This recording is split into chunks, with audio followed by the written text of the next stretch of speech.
autodefino india y me encargo de que signifique lo que yo quiera. Soy india, me niego y me resisto. Yo soy lo que quiero ser. Me da la gana de que ser india y ser janiwa no sea un insulto. Somos hermanas desde lo aymara, desde las polleras de nuestras madres. Las janiwas. Culiacanacán, Arupa. La voz y el pensamiento de las hermanas. Un espacio de reflexión entre mujeres aymaras, política, cultura y sociedad.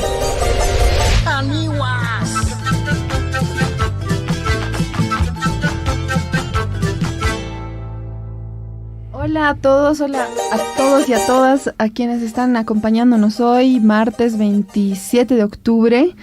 Estamos viviendo el tiempo postelectoral con todos sus matices. Quiero darle la bienvenida a mi hermana, Cuya Reina. Bueno, buen día a todos y todas y hola Sharon, esperamos que hoy sea también una charla bien janiwa. Bien, seguro que sí. A ver, queremos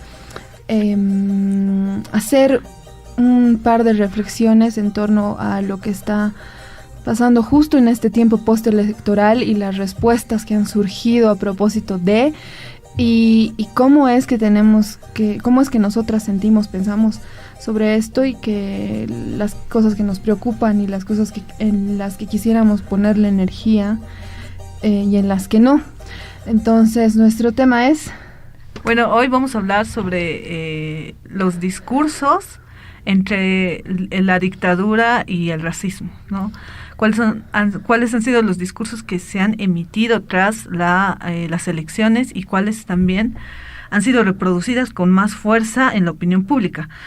Y a partir de esto vamos a empezar con un discurso del periodista entre ambas aguas de Oki Diario. Ok Diario, lo siento. Y este discurso que ha causado tanta repercusión, no solamente en la opinión pública, sino a partir de estas se han llegado a relacionar también con los discursos de colonización y aparte con un discurso que se ha reproducido ya antes de las elecciones y en los conflictos sociales que han surgido en el país. Bueno, vamos a escuchar un poco de lo que decía este periodista español. Sí, nos merecemos lo que sucede. Comentábamos ya en el programa anterior de Entre las Aguas Papers que evidentemente en Bolivia hay una gran población, una gran masa de población que es ignorante, ¿no? Que no está al tanto de las noticias de política, de economía, etcétera, ¿no? ¿Crees que gran parte de este resultado se explica por este factor? Bueno, vamos a ver. Yo creo que sí, o sea, eso no me cabe absolutamente ninguna duda porque el votante medio del movimiento al socialismo es un votante con un nivel intelectual nulo, o sea, prácticamente inexistente, ¿no? Ya no te digo cultural, no, o sea, no tienen prácticamente nivel, ¿no? Y claro, hay que recordar a la gente que nos está viendo aquí en España, ¿no?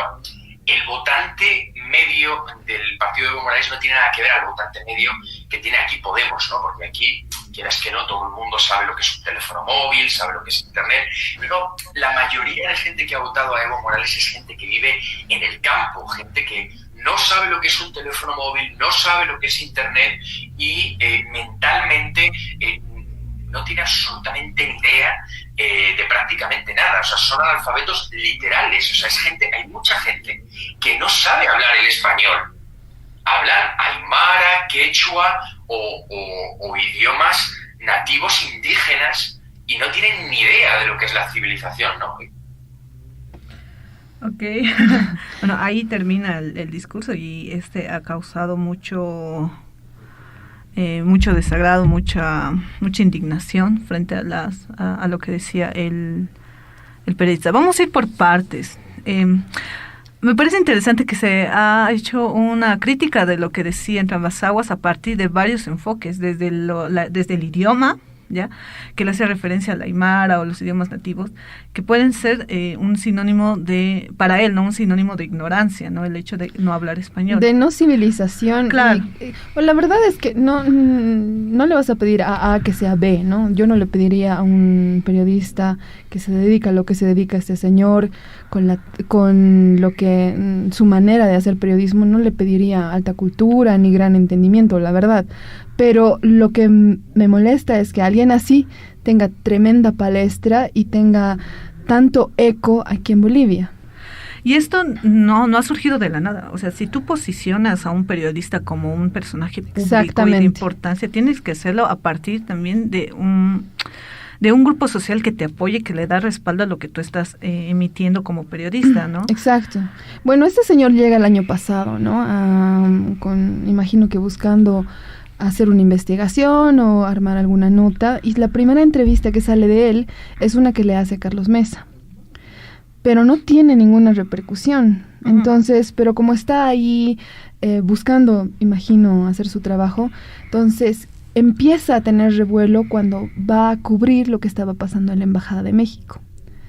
Y ahí, de alguna manera, salta a la palestra y recibe un apoyo increíble, un eco increíble de medios oficiales, y empieza a tener acceso a información de privilegio. Y bueno, la verdad es que las denuncias contra Evo Morales tienen que haber sido hechas, y todo lo que este señor le debe al país, a la sociedad, tiene que ser mirado, evaluado con justicia, ¿no? Pero todos tenemos claro que esto era una arma política y no búsqueda de justicia ni consideración por la joven que ha estado en medio de estas de la revelación de esta investigación, ¿no? Entonces ahí de verdad para mí era lanzar a matar, no era la preocupación por esta joven o un activismo en contra del Stroop, de todo lo que se quería decir. Era claramente, evidentemente, parte de una guerra política, ¿no? Entonces este señor de alguna manera ha jugado este rol de ser el portavoz desde una posición bien cómoda también, ¿no? Pero bueno, ya hablando, yéndonos a sus últimas declaraciones, que de alguna manera responden, como decías, Cuya, a que hay un grupo muy presente en redes, porque no vamos a decir que es toda la población, ni mucho menos, que me preocupa realmente, cuyas respuestas me preocupan tremendamente, porque le han dicho a este señor, desde que eres un profesional perfecto, danos sin piedad, no sé, comentarios que me parecen muy poco, que me parecen peligrosos. Una mentalidad así creo que representa mucho riesgo para todos estos valores que se han enarbolado, ¿no? Democracia, etcétera. Claro, si hablamos, por ejemplo, de parámetros éticos que debe cumplir un periodista profesional, hay muchos parámetros, incluso en cuanto al cumplimiento de códigos éticos, ¿ya? Pero también puedes tú posicionar a un periodista bajo valores sociales que tú tengas, o bajo condiciones en las cuales tú te sientas mucho más cómodo, o condiciones en las cuales te favorezcan más a ti. Entonces, el discurso de Entre Ambas Aguas, por ejemplo, ahora no ha sido por repercutir, o por lo menos no ha sido criticado por autoridades que tengan que ver contra el racismo. Estamos hablando del Viceministerio de Descolonización, o ahora ya una institución de descolonización, porque ya no tenemos tampoco un Ministerio de Cultura.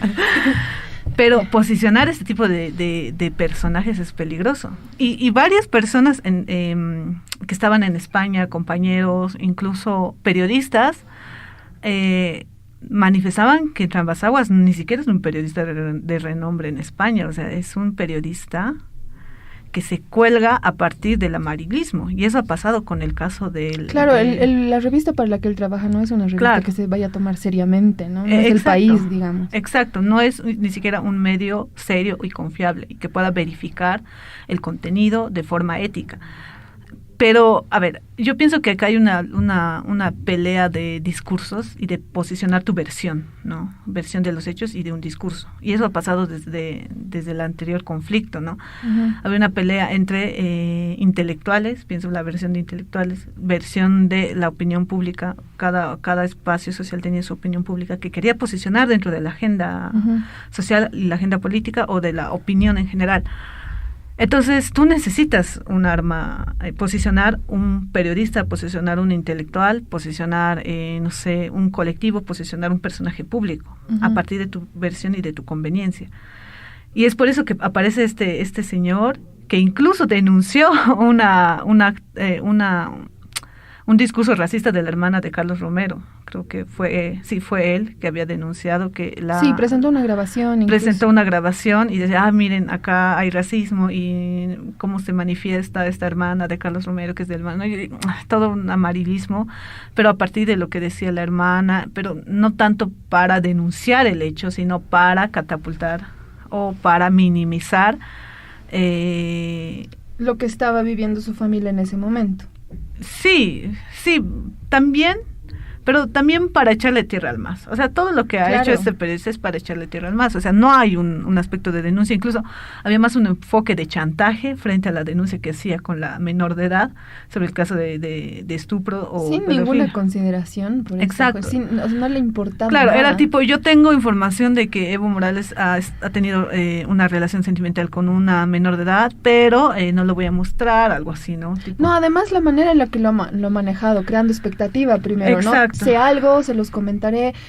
Y ha hecho un uso muy bajo de esta información, y cuando lo que correspondía, si es que de verdad lo que importa es velar por la joven y denunciar este acto, es hacer la denuncia. No, pero evidentemente ese no era el objetivo. El objetivo era iniciar una guerra, ser parte de una guerra política bastante abierta.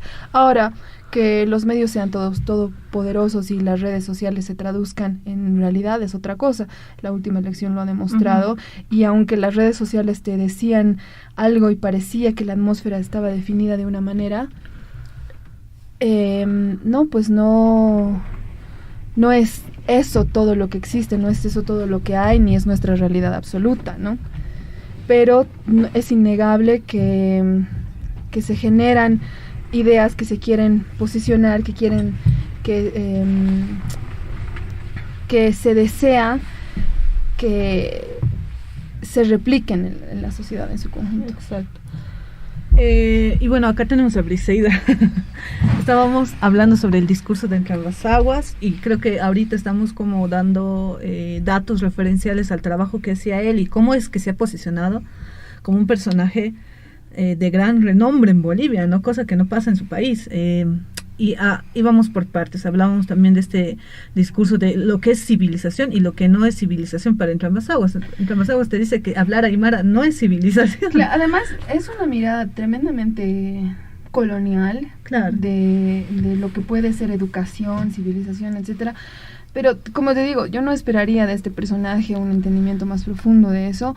Lo malo es que lo que dice se replica y se usa como bandera, ¿no? Que alguien abiertamente diga que hablar una lengua nativa y que tiene un intelecto nulo porque no habla español, me parece una barrabasada tan grande que no la comentaría siquiera, pero como es necesario posicionarse frente a estas cosas, entonces toca hacerlo, ¿no?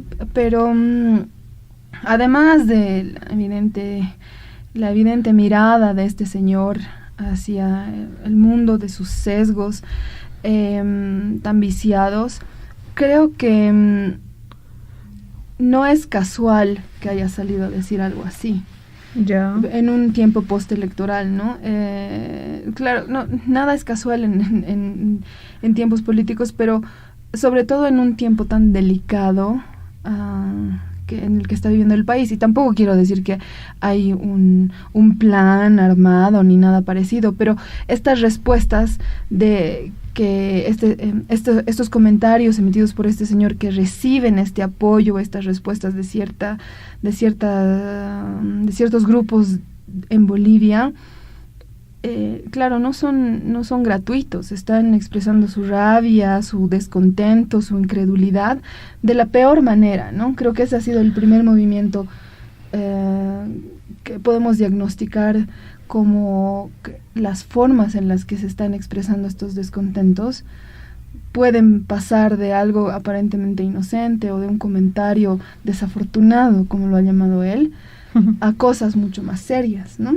Claro, porque si leemos la repercusión que ha tenido en las redes sociales, hay gente que lo justifica, ¿no? Sí. Y que lo apoya. adula. Pero tiene razón, ¿no? O sea, y algo, sí, perdón. No sé, bueno, aquí está Brisa, me gustaría escuchar su opinión. ¿Qué ha merecido para ti, Brisa, este tipo Yo de creo que si comentarios? eso diría, por ejemplo, a la comunidad judía ortodoxa en Israel, y que de hecho esta comunidad judía tiene fuerte representación en España, porque han habido cambios de apellido, porque tiene un apellido judío y tiene un apellido español. Creo que va a ser sumamente rechazado.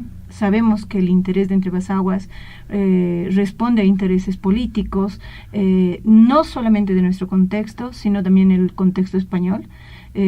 Claramente juzga el gobierno actual español, precisamente porque él tiene una tendencia política.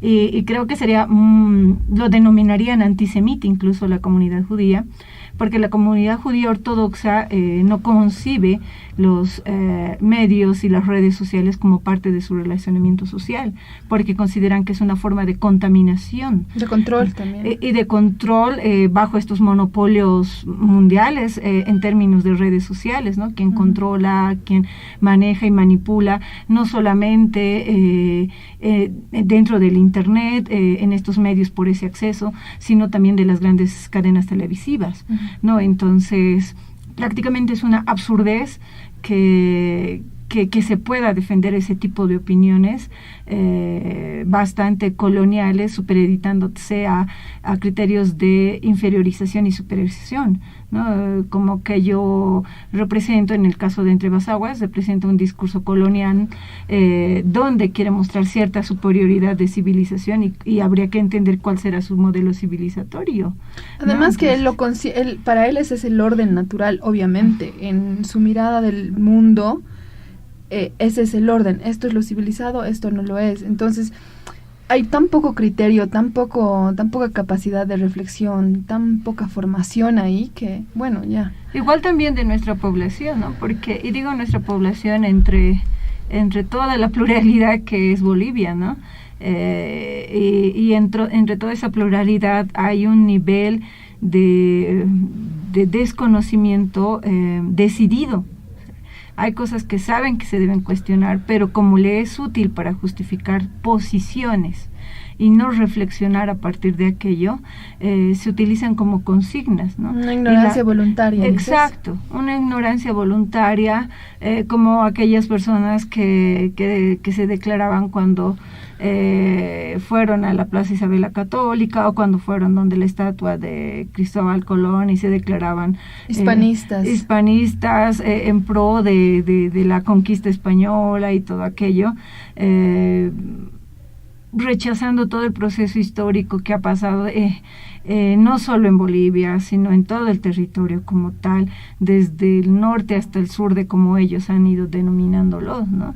Entonces, a veces llegamos a incongruencias mediáticas de intereses posicionados, como la actual posición que hay de ciertos grupos que se autodenominan civiles, pero sabemos que no son civiles, que tienen tintes partidarios en Santa Cruz, como querer un gobierno militar, digamos. Son incongruencias ante un Estado democrático, ¿no? No puedes decir un día antes quiero democracia y el otro día quiero un gobierno militar totalmente vertical. Ese tipo de discursos es lo que representa Entre Basaguas, y ese tipo de discurso es lo que las personas que tienen posiciones marcadas, intereses ya posicionados, es lo que defienden a rajatabla, y ante una ignorancia voluntaria se vuelve un peligro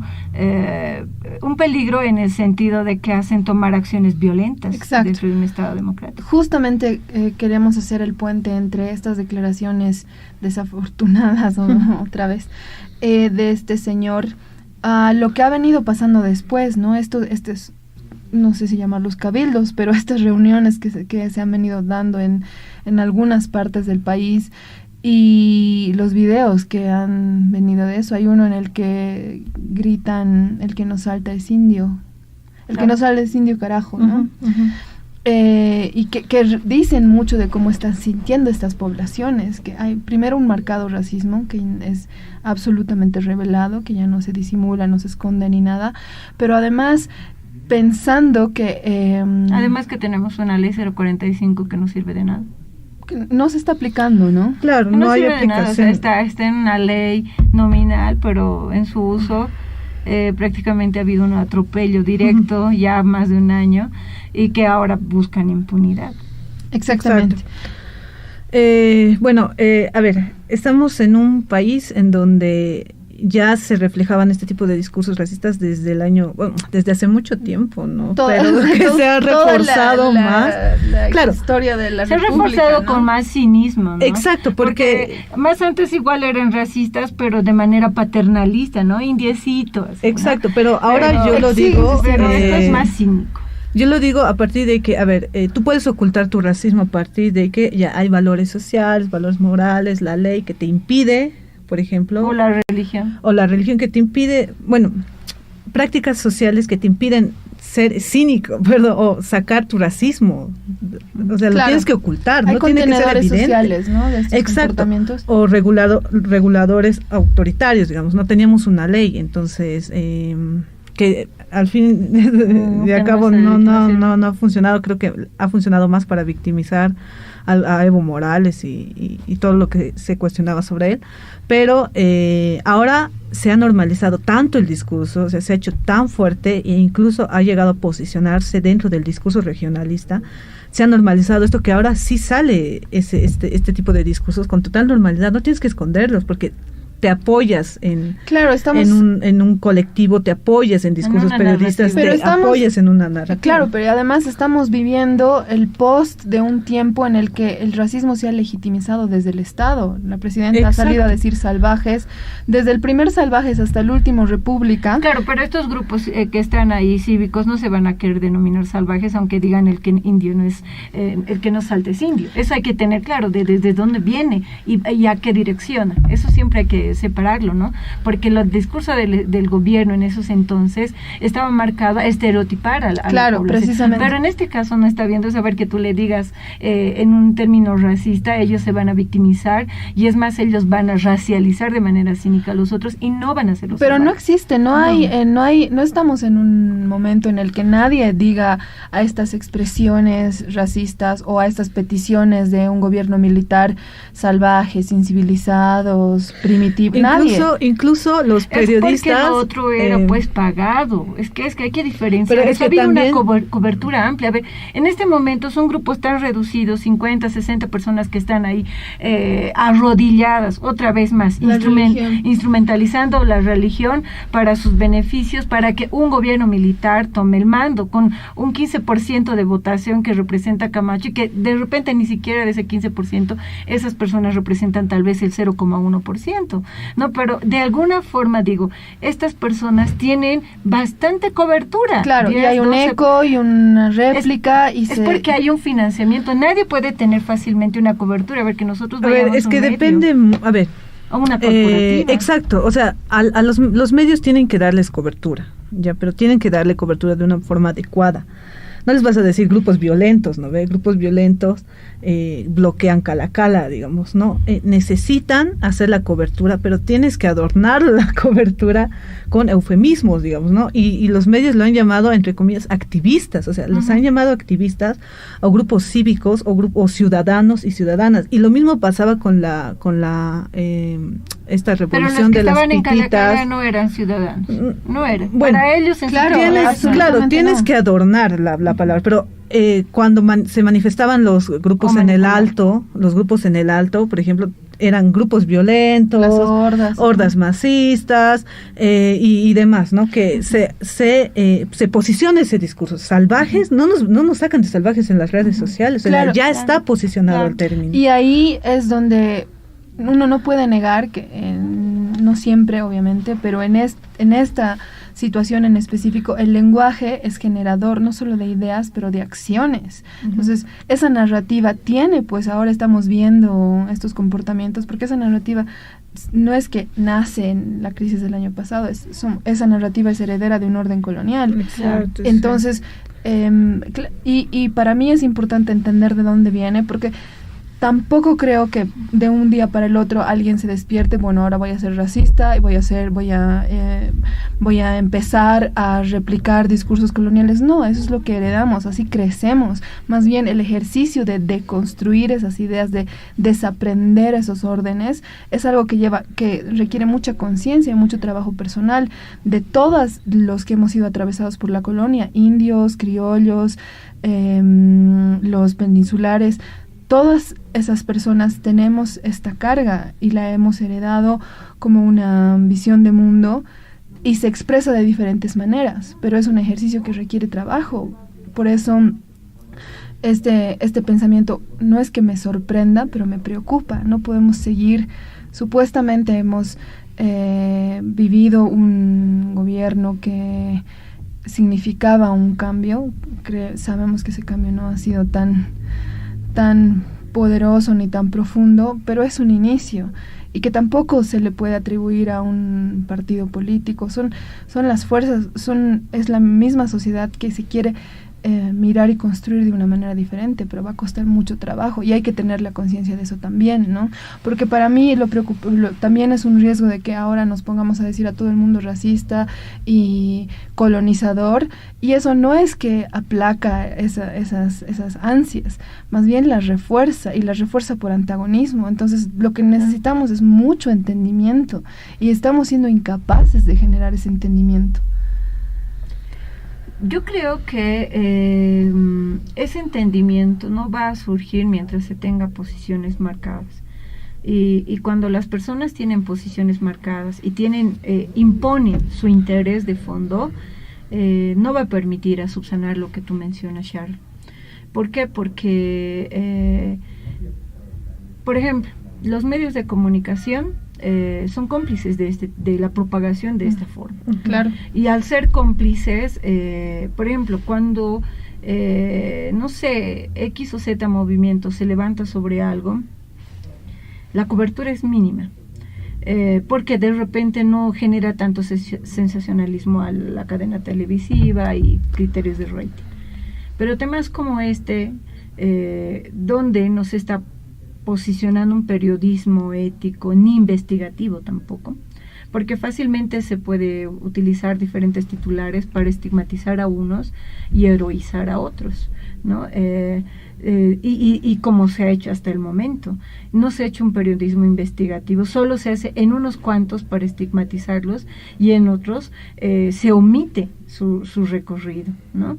Y eso es bien dirigido y eso no va a ayudar, y lamentablemente nuestra sociedad consume estos medios masivos, consume desde la televisión, la radio y las redes sociales de manera direccionada. Bueno, en algunos casos, en el caso de las redes sociales, nos puede permitir ver qué publicaciones son por lo menos pagadas y nos dicen son publicidad, pero puede estar encubierta incluso con cuentas. Ya hemos visto que estos fenómenos de las cuentas han servido mucho para polarizar el criterio y el comentario de las personas, ¿no? Y para direccionar su opinión también. Entonces, bajo una coyuntura bastante mediática, donde los medios y las redes sociales se imponen para generar estas posiciones, la única posibilidad que se da es de que el ciudadano de a pie empiece a escuchar al otro y escucharse sin intromisión de esto, y llegar a ese proceso de escucharse y escucharnos y autorreflexionar no va a ser fácil, por lo menos en esta primera etapa, en este 2021. No es cuestión de un año, sino va a ser un proceso que en algunos casos incluso van a surgir procesos violentos, ¿no? El hecho del 2019 ha sido algo bien duro, porque nos ha deshumanizado. Ha habido personas que decían que estaban felices que mueran X o Z personas simplemente porque no compartían posiciones políticas, sin haber sido agredido de manera directa o haber sentido una violencia directa, pero como ha asumido esa narrativa de un lado, se ha apropiado tanto de esa narrativa que ha generado conflictos internos incluso dentro de la familia. Entonces, ¿cómo superamos eso? Solo escuchándonos, solo reflexionándonos, pero si no... Primero tiene que haber el deseo, ¿no? Claro, eso, si desde nosotros no hay la voluntad, a lo que tú llamas el deseo, no sirve de nada, porque sigues consumiendo la información que crees que va a ir para ti y rechazando la que no consideras que parte con la narrativa que tú has decidido creer y reproducir. Es así. Entonces, mientras pase eso, van a seguir habiendo polaridades, van a seguir habiendo estas posiciones que lamentablemente van a desencadenar en algún momento en acciones violentas, voluntarias e involuntarias. Y digo involuntarias en algunos momentos cuando están en términos colectivos, donde a veces cuando están en colectividades no se piensa, simplemente se actúa. O cuando la gente se siente amenazada, ¿no? O cuando se siente amenazada y actúa por sentido común de sobrevivencia, exacto, digamos, ¿no? Entonces no sabe cómo va a reaccionar y reacciona hasta de la peor manera que jamás había pensado, ¿no? Bueno, con esa idea vamos a hacer una pausita y vamos a volver ya para comentar estas peticiones, en específico estas peticiones de intervención militar, de gobierno militar y lo que debería hacerse desde instancias oficiales quizás, ¿no? Entonces volvemos.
Deseo 103.3. Enciende tu libertad. Nuestro almuerzo súper nutritivo y así como el delicioso ají de fideo puede ser entregado en tu domicilio. Si es en la zona de Sopocachi, la entrega es gratuita. Si vives en otras zonas, solo pagas el pasaje. Reservas y pedidos en la avenida 20 de octubre, número 2060, entre Espiazu y JJ Pérez. La Casona Roja de Mujeres Creando. O al teléfono 241-3764. O al WhatsApp 735-77-345. El menú para hoy es sopa de quinoa, sonso de yuca, trucha frito, de postre, fruta natural. Te esperamos, no se olvide de reservar. Deseo 103.3. Enciende tu libertad.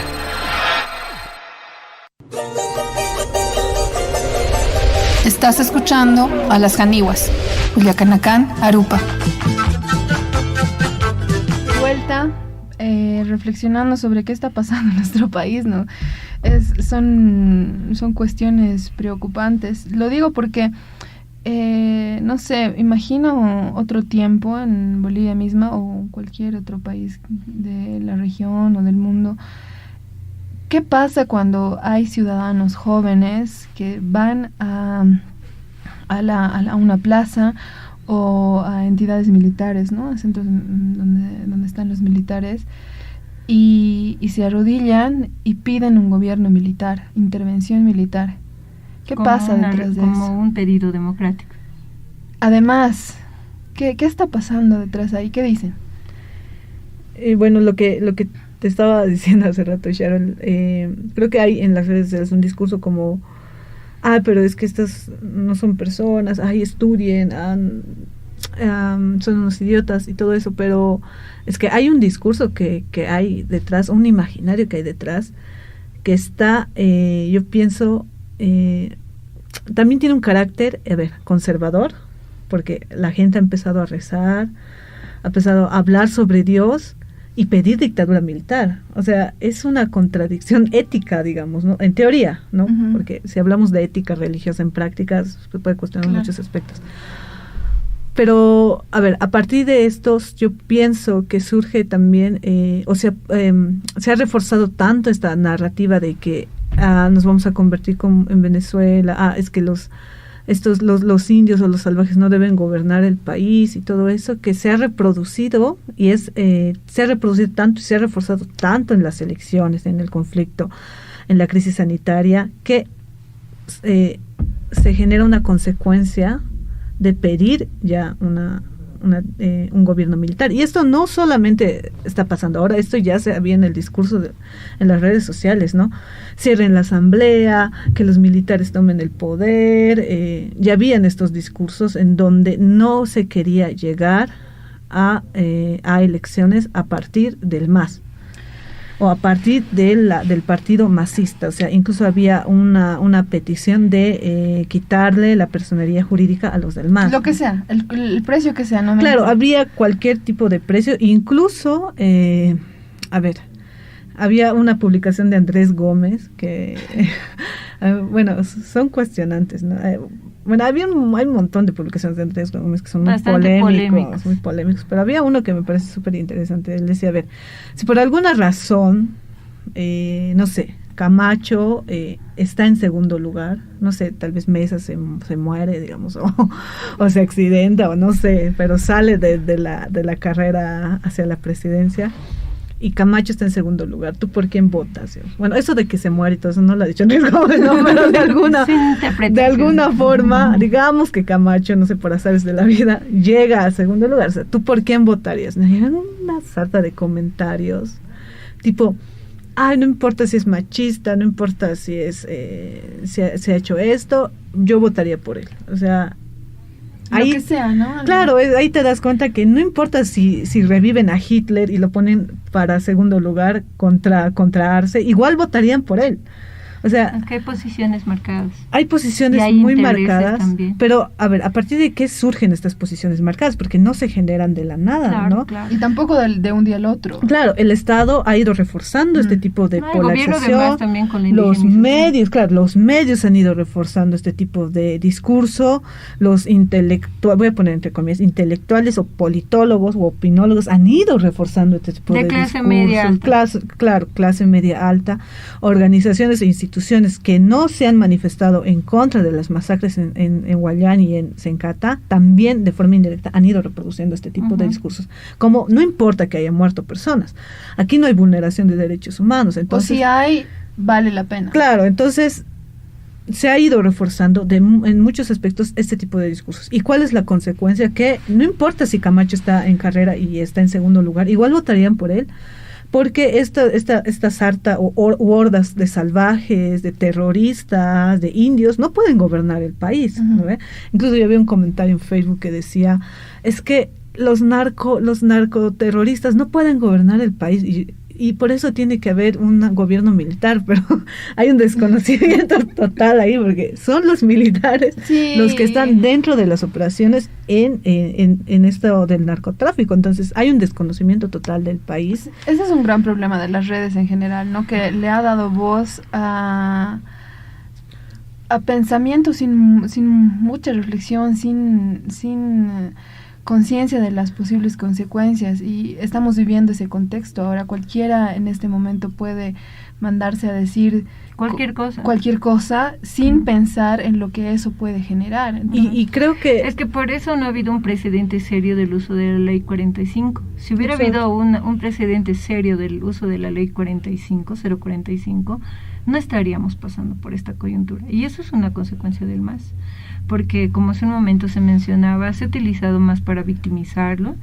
pero no se ha utilizado de manera, en un momento ha habido un proceso de reflexión de que ya no puedes hablar tan ligeramente, ya, pero como que eso ha sido de manera discursiva, porque ahora sí habla de manera ligera, de manera cínica, sin argumento, donde prácticamente la difamación es el pan de cada día en las redes sociales, y las difamaciones simplemente ya llegan a ser reproducidas, como si fueran verdades enteras, sin ser una investigación. Por eso es importante que haya, en el caso del periodismo, un periodismo de investigación, incluso de las personas que lideran los movimientos de todo tipo de naturaleza, porque al haber un periodismo de investigación a este tipo de movimientos, a cualquiera que sea, no solamente al que estamos viendo de manera coyuntural, vamos a ver también la legitimidad de esa lucha, ¿no? De dónde provienen los líderes, cuán idóneos son esos líderes que están dando línea a esas bases, porque es fácil atribuirse bajo el título de activistas y no visualizar, por ejemplo, a quiénes responden estas personas que están direccionando esto, quiénes son los grupos que representan estas, no sé, no lo llamaría activistas, estos bloques como tal, porque tienen nombres estos bloques cuando hacen sus convocatorias por las redes sociales, ¿no? Entonces, pienso que en ese tipo de situaciones debería haber, incluso para tener claridad en la población, el común, quiénes se están dirigiendo y a quiénes responde. Por ejemplo, no puede compararse con una lucha o una demanda social, por ejemplo, de un sector de albañiles o de un sector de trabajadores sociales, de trabajadoras del hogar, porque tienen demandas propias y pueden ser legítimas, ¿no? Y son legítimas porque nacen de ahí, pero mucho parte por eso de qué tipo de demanda hacen las personas que están dirigiendo, porque dentro del mismo gobierno del MAS, sus mismos dirigentes han ido dejando sus demandas sociales de lado, sobreponiendo sobre sus intereses políticos particulares de unos y de otros. Y por eso es que de alguna forma ciertos grupos sociales han perdido la legitimidad de voces válidas ante una situación. Entonces, por eso es importante tener claridad con este periodismo, porque se debería hacer ese tipo de trabajos y no solamente dar titulares de manera muy superficial, solo para tener rating y sensacionalismo. Eso por un lado.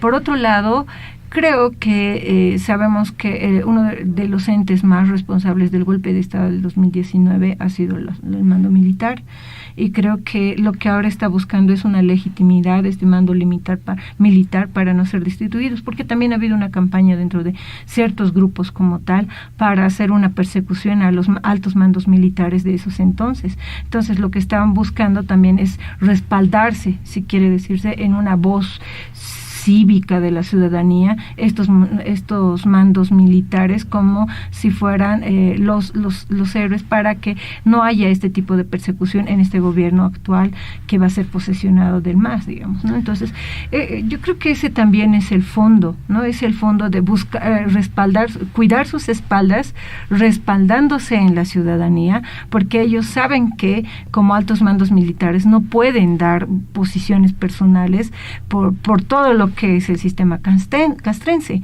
¿no? Entonces requieren de aquello, pero también están alertando algo. Estos grupos de ciudadanía dirigidas y posicionadas están de alguna forma alertando a este gobierno de Arce en que van a ser como que la piedra del zapato que todo el tiempo les van a estar cuestionando bajo el título de activistas, bajo el título de asociaciones, bajo el título que sea, para hacer notar los errores. Pero el MAS también de alguna forma, si realmente quiere demostrar el cambio que de alguna forma ha optado a alguna población en la cual estaba con su voto que estaban decidiendo en último momento indecisa, realmente tiene que demostrar también decisiones serias. Una decisión como por ejemplo el pedir fácilmente de los que están asilados, es una decisión muy torpe, diría yo, porque hay ciertas cosas bien marcadas con las personas que están allí, y creo que eso como ciudadano de a pie, del color que sea, indigna. Y lo que está pasando con Evo también. Y también, sí, con Evo y con cualquiera de todos ellos, y de un lado y del otro lado, indigna, incluso en el gobierno de Áñez, con las personas que han venido, como Talmarín, COVID y toda la gente que ha empezado a llegar solamente por una posición política. Exacto. Entonces, eso molesta como ciudadano de a pie, decir, yo no tengo posición partidaria, entonces puede haber alguna difamación y puedo estar en la cárcel, entonces, y nadie va a velar por mí, pero estas personas, porque tienen una posición partidaria o porque responden a ciertos grupos de poder, pueden gozar de estos delirios del poder de manera coyuntural, incluso decidir políticas de Estado, ¿no? Como recursos o endeudamientos hacia los otros, ¿no? Entonces, eso indigna, eso molesta, ¿no? Entonces, con eso no estoy juzgándolos de manera directa, sino estoy diciendo de que ya sea del color que sea, de izquierda o de derecha, debería en este caso los jueces, los fiscales, realmente ser pues de altura, ser de calidad, donde la población tenga confianza y estas personas realmente se las juzgue como debe juzgarse, con los procedimientos que corresponde. Y ahí no por ser partidaria de uno o de otro color pueda respaldarlo. Entonces ahí es donde también la población ha ido respaldando, y ha habido esas narrativas de uno y de otro, justificando ciertas acciones que no tienen que ser justificables, porque como ciudadanos debemos vernos que nosotros no gozamos de aquello. Entonces, y no deberíamos gozar porque ya hay leyes establecidas en un Estado de Derecho. Creo que... Ay, perdón. Dale.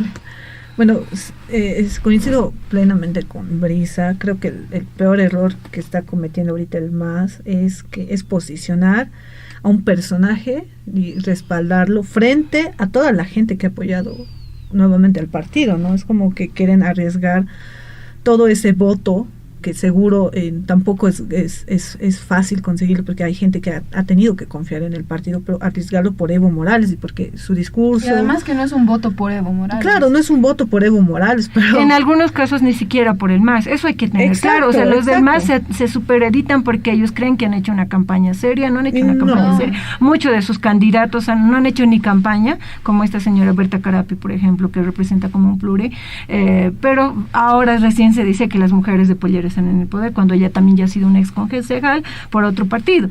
Entonces, eso molesta porque muchas personas han votado no por un criterio partidario, sino por una sí, ha sido por consecuencia a toda una práctica que ha habido en una gestión, o recordando a todos los procesos históricos que se ha vivido también en la dictadura y que de alguna forma se estaba reproduciendo en esa coyuntura. Entonces, eso tiene que quedarles claro a los demás, que no se superediten y que tampoco, eso es algo que tiene que ser criticado. A mí me molesta que digan después las organizaciones sociales que quieren ministerios y todo aquello, que cuando, y dónde estaban cuando ha habido la masacre de Sencata? ¿Dónde estaban cuando ha habido la masacre de Sacaba? ¿Quiénes han dado, no el rostro por un partido, porque ni el partido había? Las juntas vecinales del Alto no existían. Las ollas comunes, todo esto desde la población, ha sido de la población. Ha sido de la población y no se pueden supereditar que ahora corres. Más legitimidad tienen aquellas personas que han dado el rostro, y han dado el cuerpo, y han dado su vida en procesos, no por un partido político, sino en un cambio de un proceso histórico, porque no estamos diciendo que queremos seguir reproduciendo su partidismo, sino que estamos cansados de que sigan reproduciendo su colonialismo, ya sea de izquierda o ya sea de derecha. Exacto. ¿No? Entonces, eso es lo que la gente ha salido en noviembre, y eso tiene que quedarle claro a Evo y al MAS como tal, ¿no? Y tienen que tener esa claridad, y eso es lo que también alimenta estos discursos raciales, racistas, porque ellos atribuyen esa gestión y última gestión precisamente de Evo, de los manejos y de este accionar dentro del sistema judicial, ¿no? Porque arrestar a Franklin Gutiérrez también tiene que ser algo cuestionado. Y que se haya actuado de la forma que se actuó en su entonces muestra una parcialidad del sistema judicial, tanto en el gobierno de Evo como en el gobierno de Áñez. En el gobierno de Áñez el sistema judicial igual se ha maleado para procesar a todos los que estaban ahí en contra de ese gobierno. O sea, ahí vemos que no hay un sistema judicial serio, y que eso es lo que debe ser criticado y sumamente cuestionado. Debería haber penas más duras para los jueces y fiscales que están tomando decisiones de este tipo, y creo que debería haber mayor participación de la ciudadanía con ciudadanos idóneos, y creo que hay bastantes ciudadanos idóneos. Creo que si ahora realmente dicen un gobierno de indios, deberían estar pues gobiernos de indios, así como este policía que después no ha querido ser motín, aunque ha querido ser masista y ha dicho públicamente que es masista. Pues a ver, veamos su consecuencia del MAS y que lo pongan como ministro de defensa, por ejemplo, ¿no? Y a ver si lo restituyen. Ahí realmente van a mostrar si son gobierno de indios o es que van a seguir poniendo al gabinete ministerial que han puesto en la última gestión. Hay muchas cosas que reflexionar y cuestionar, por si acaso. O sea, creo que yo quisiera que nuestra audiencia considere que no está aquí una posición de justificar a uno u otro, sino es un espacio de reflexión donde pensamos y decimos lo que... Por eso precisamente nos llamamos las janiguas, porque tampoco nos vamos a dejar imponer a sus narrativas de uno o de otro lado, ¿no? Exacto. Cuya, ya nos quedan bien poquitos minutos. Ok, gracias. A ver, yo solo quería decir algo corto. Y he terminado hablando yo. Sí. Ya me he olvidado.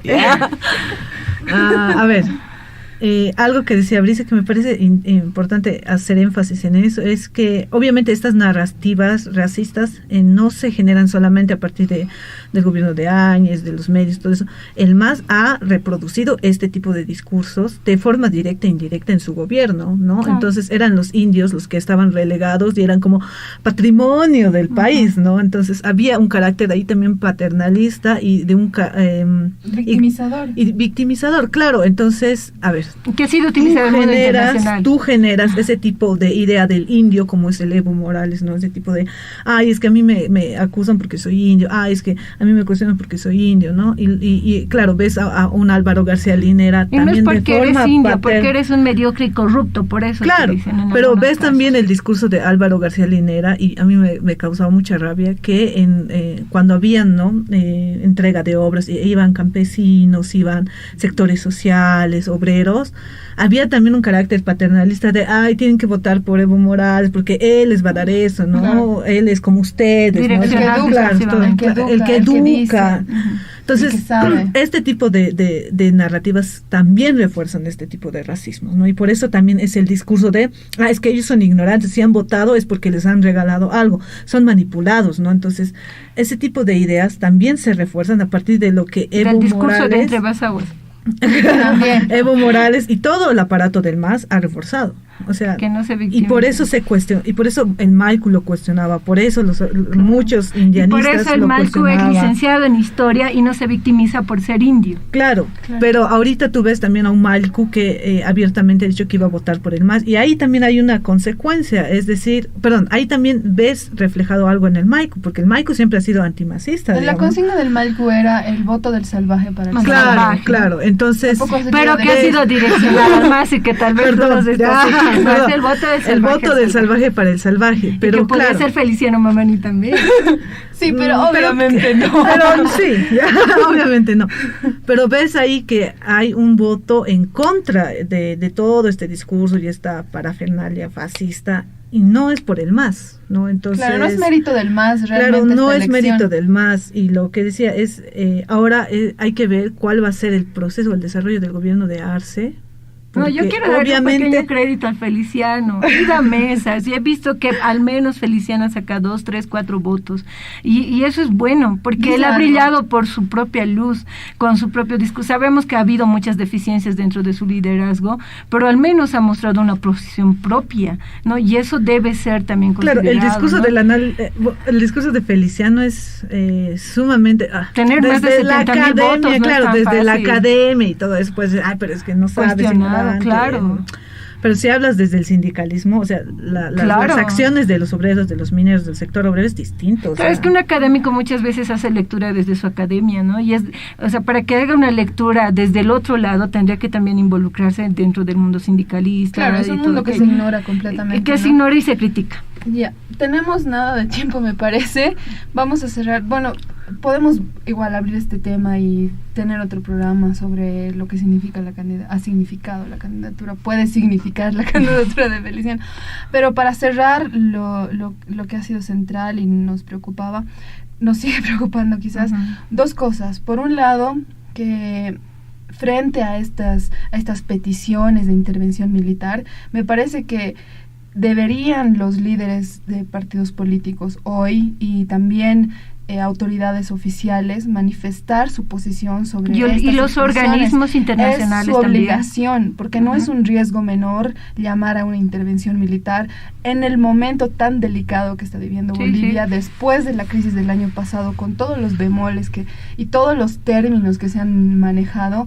Que alguien llame a una intervención militar o a un gobierno militar y que los líderes de partidos políticos y las autoridades del Estado no digan nada es tremendamente peligroso. Ese silencio también tiene que ser criticado. Y por último, cuando preguntábamos qué está detrás de estas actitudes de arrodillarse a pedir un gobierno militar, creo que el ser humano quiere seguridad, quiere sentirse seguro.